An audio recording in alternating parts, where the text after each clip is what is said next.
Finding the right dog trainer can totally change the relationship you have with your dog, especially when it comes to really enjoying life together right here in our West Babylon community. You know what it's like living here. You're dealing with busy traffic on Great East Neck Road 1 minute and then casual run-ins with neighbors the next. Good training is what gives you that confidence to enjoy all of it, turning what could be stressful moments into simple, pleasant ones with your dog.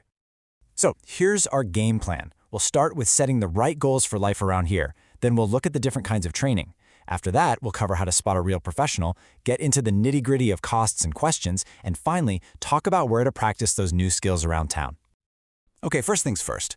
Let's really define what successful training actually looks like, day to day, for a dog living here in West Babylon.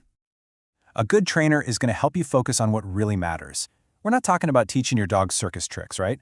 We're talking about practical, real-world skills. Can your dog walk calmly past other houses without pulling? Can they hold it together near the local shops? These are the kinds of goals that make your daily life so much easier and more enjoyable for everyone. So, how do you get there?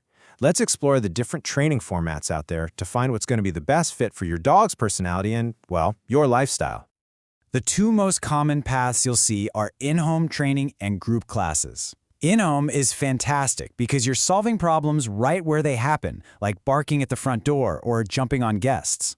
Group classes, on the other hand, are perfect for teaching your dog how to stay focused and calm around all the distractions of other dogs and people.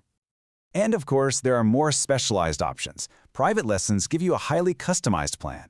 Day training is a great choice if your schedule is just packed because the trainer does some of the heavy lifting for you.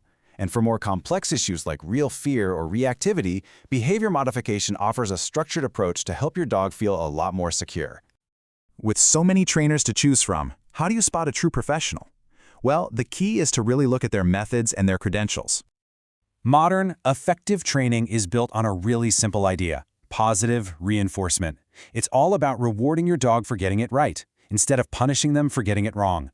This approach builds a ton of trust and actually makes learning fun for them, which creates lasting results without any fear or intimidation. Now, you do not need to memorize this whole alphabet soup. Just know that these letters after a trainer's name mean something. They show a real commitment to education, ethical standards, and staying up to date in animal behavior. It's just a quick way to see who has really put in the work. All right, now for the practical details. Let's look at what you can expect to invest in training and the key questions you should be asking before you decide on anyone. Here's a look at the typical costs for training in our area. Group classes are usually the most affordable way to get started, while the personalized packages and behavior consults reflect that more intensive one-on-one work. This should help you set a realistic budget.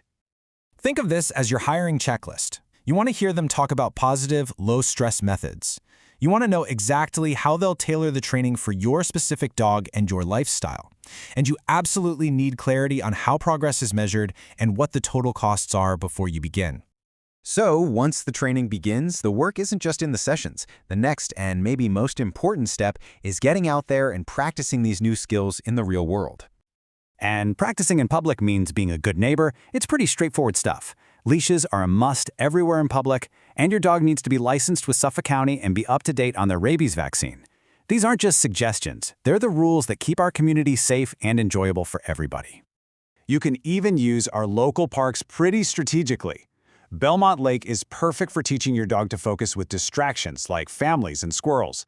Southards Pond offers a more natural setting for obedience work, and Tanner Park is great for practicing calm behavior around other people and their leash dogs. Ultimately, this whole process is about so much more than just fixing a problem. It's about building a confident, happy companion that you can take with you anywhere, whether you're heading to a park, visiting family, or just walking through your own neighborhood. Good luck on your training journey.